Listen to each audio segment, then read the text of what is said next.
दम बिर्याणी तर आपण नेहमी खात असतो, पण बिर्याणी न बनवता बिर्याणीचा फ्लेवर हवा आहे का तुम्हाला?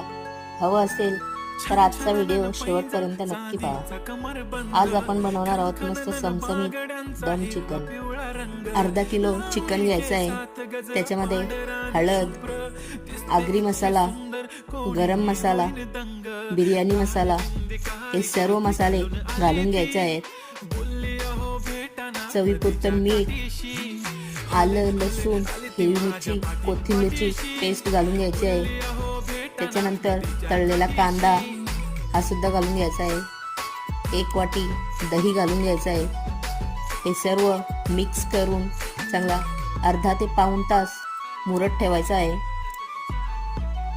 आता कढईमध्ये 15 मिनिटं चिकन चांगलं शिजवून घ्यायचं आहे। त्याच्यानंतर अर्धा तास चिकनला दम द्यायचा आहे आणि झाली